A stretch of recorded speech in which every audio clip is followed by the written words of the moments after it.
Adam, and this is Haley. Today we are doing an exam of the head, the eyes, the thyroid, and also the lymph nodes. I've already washed my hands.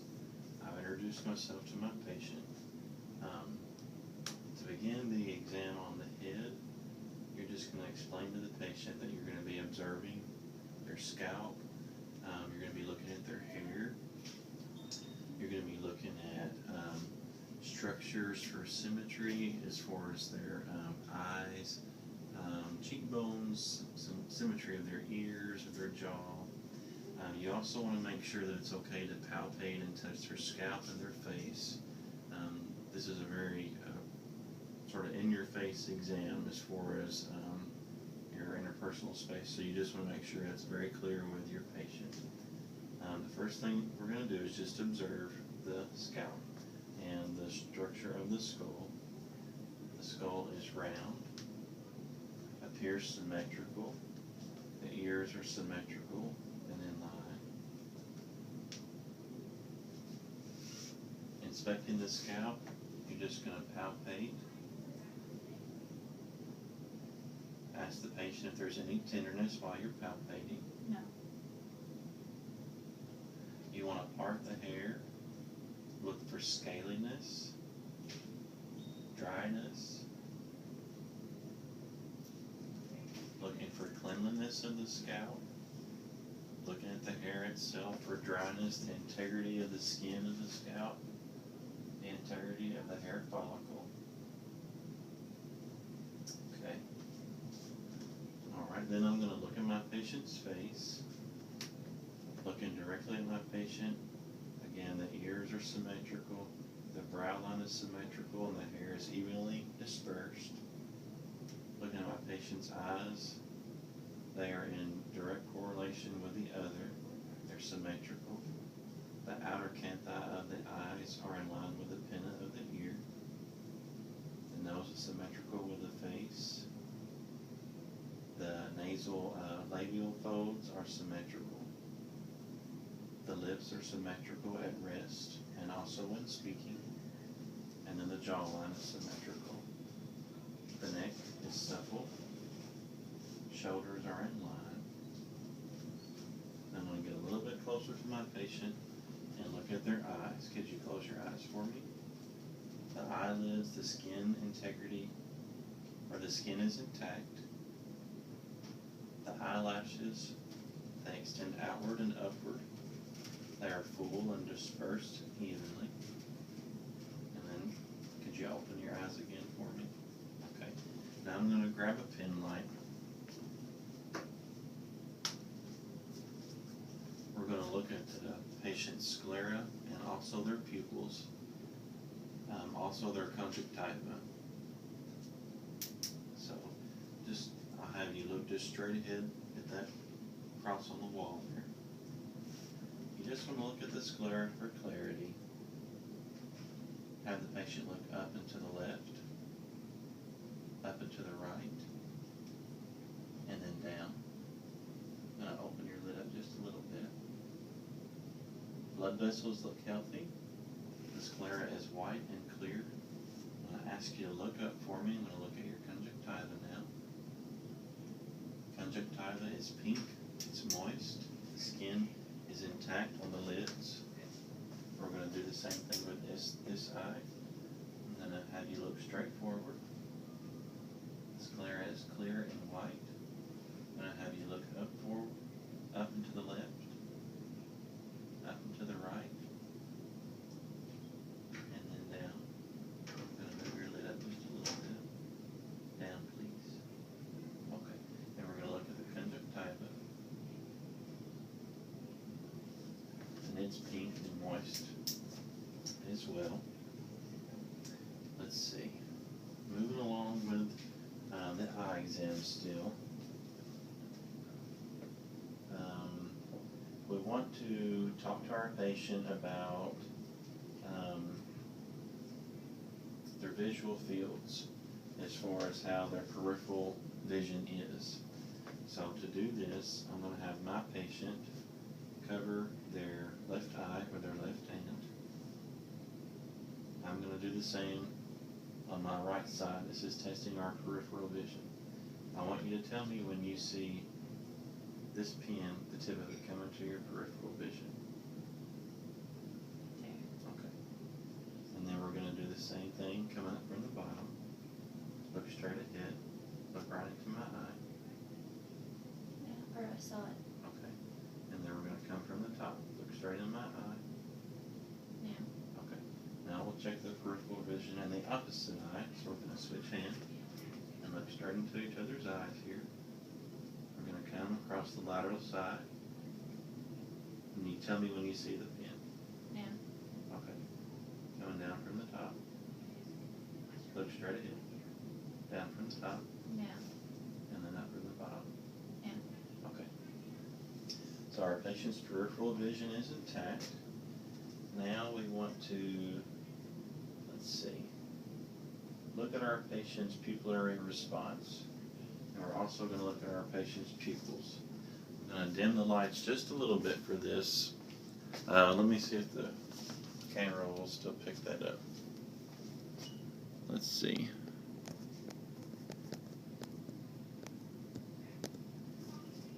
Okay. I'm going to have the patient look straight ahead. We're going to be checking for direct and consensual response. I'm going to have my patient look straight ahead. Sweep the light across the eye. We have direct response. Now we're going to look in the opposite eye for consensual response. Please look straight ahead still. Okay. Now we will do the opposite eye. I'm going to come across here.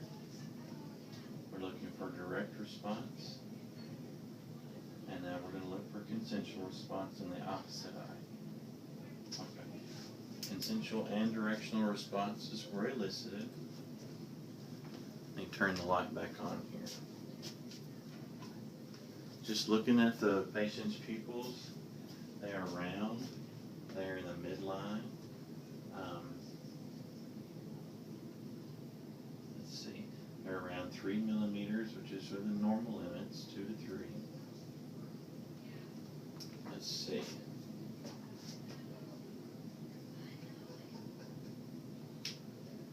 Now we want to go through our patient's visual fields, I guess you would say, as far as them being able to focus and follow an object. So for this, I'm going to have the patient just focus on the tip of this pen light. Just look straight ahead at the pen light. If any time during the exam you see double, just let me know.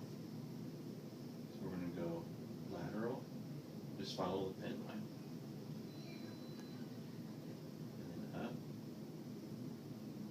and then down. Just move your eyes, not your head.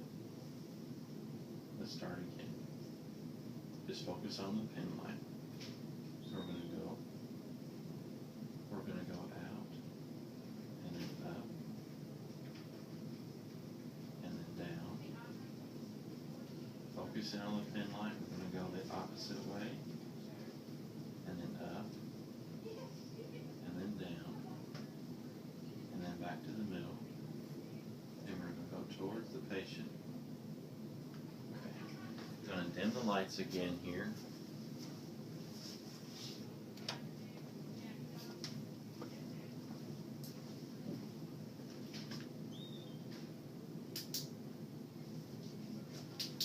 Ask the patient to stare at a distant point on the wall.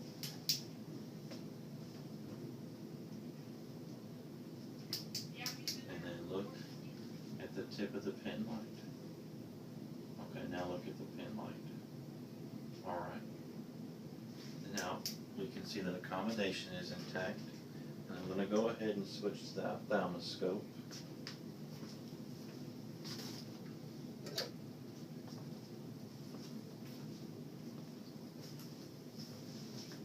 This, we are looking to elicit the red light reflex.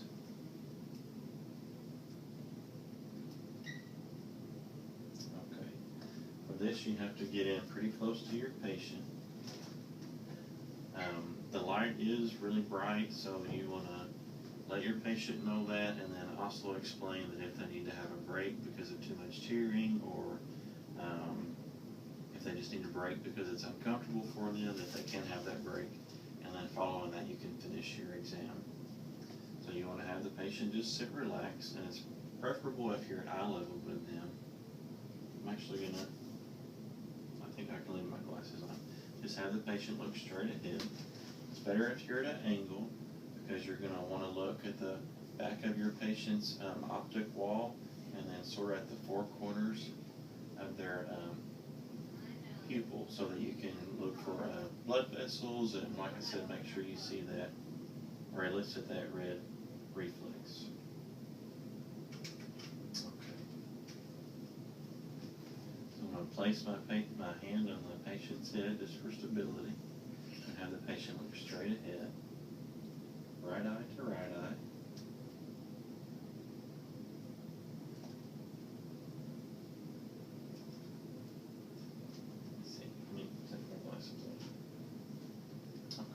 Try that again.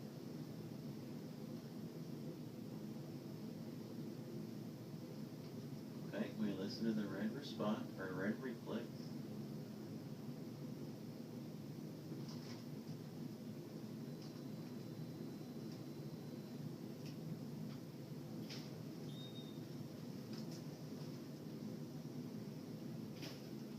Okay, and now we'll move to the other eye.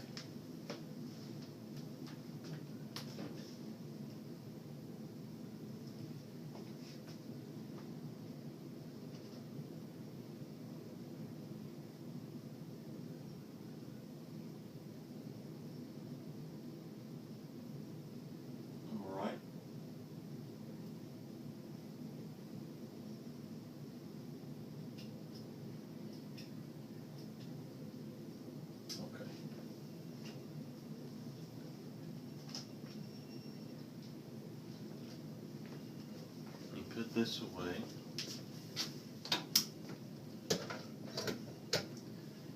Now we'll move on to check our patient's near vision. For this, we're going to use a Rosenbaum card. We're going to have our patient hold the card out about 14 inches from them. And we'll just begin with your right eye, so you'll have your patient covered, or left eye. And then starting from the top line down, they'll read till they can't read a clear line anymore. If the patient does wear corrective lenses or glasses, you want to perform this test with the corrective lenses on and off. 9, 5, 8, 7, 4, 2, 8, 4, 3, 6, 3, 8, 8, 7, 4, 5, 6, 3, 9, 2, 5, 4, 2, 8, 3, 6, 5, 3, 7, 4, 2, 5, 8, and that's it. Okay. So in the right eye, we have a vision of 20/30, according to the distance equivalent on the side here.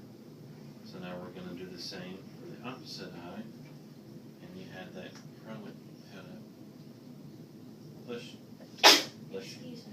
Sorry. You had that held out about to your knee, so, and then you're going to cover your other eye, and then read again until you can't read anymore. 9, 5, 8, 7, 4, 2, 8, 4, 3, 6, 3, 8, 8, 7, 4, 5, 6, 3, 9, 2, 5, 4, 2, 8, 3, 6, 5, 3, 7, 4, 2, 5, 6, 9, 3, 7, 6, 2, 6, and that's it. Okay. In your left eye, she's actually, you have 20/25 vision. And then you also want to do the same test with both eyes.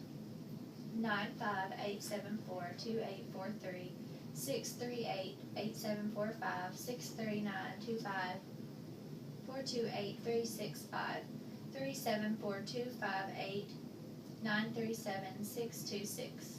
And that's it. Okay.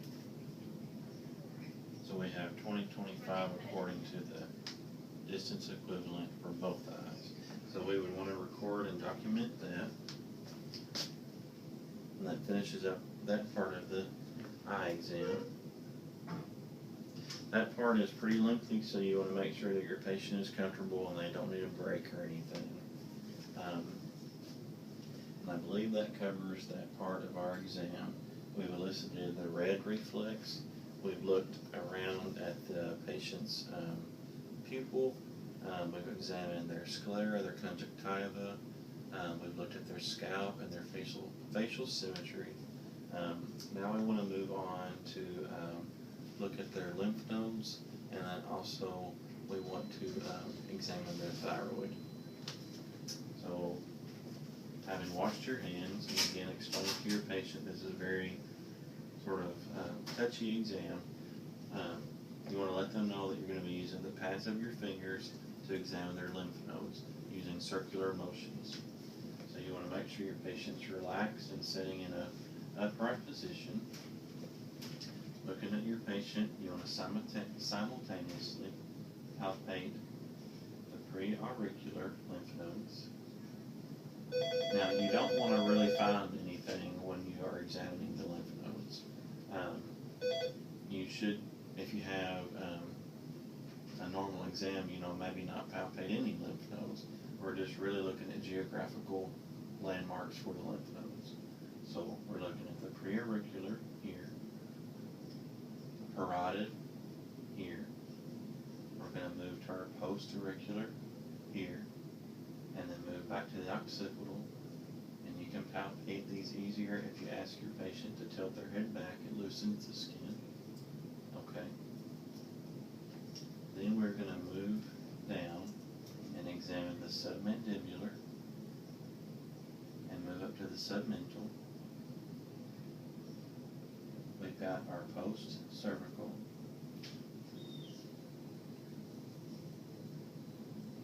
We've got our tonsillar lymph node area, and then also our anterior cervical, and then our deep chain cervicals. Moving down further, we have our supraclavicular lymph nodes. You can palpate these by sort of hooking your fingers over the clavicular bone and palpating. You can also have your patient put their hand on their hip and then roll their shoulder forward. This really kind of opens up this supraclavicular fossa area here, and you can hook your finger over the clavicular, or clavicle, excuse me, and have your patient bear down. There we go. And that bearing down of weight, if it's going to elicit anything, would elicit a rise in some lymph tissue or lymph nodes. And we can do the same thing on this side. Have your patient put their hand on their hip, roll their shoulder forward, hook your fingers over the clavicle, and have the patient bear down. Okay. So we've examined the pre- and post-auricular, the parotid. We've examined the submandibular, the submental. We've examined the post-cervical chain, the deep cervical chain, the tonsil,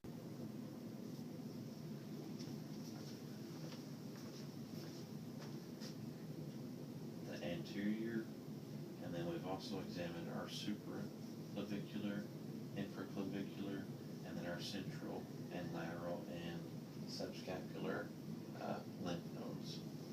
The last thing you want to do in examining your patient's neck, of course we've already examined the thyroid, trachea was midline, there were no irregularities with the thyroid. We want to palpate the carotid and the jugular.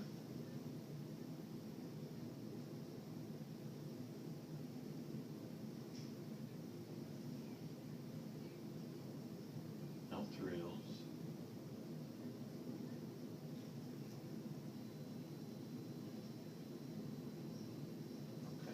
We also want to listen for buoys. To do that, we're going to use the bell of our stethoscope.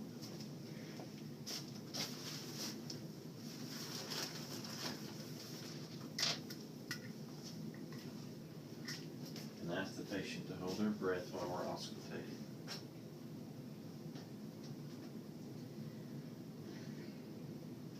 Okay, hold your breath, please. Okay. You can exhale. hold your breath again. Big breath in.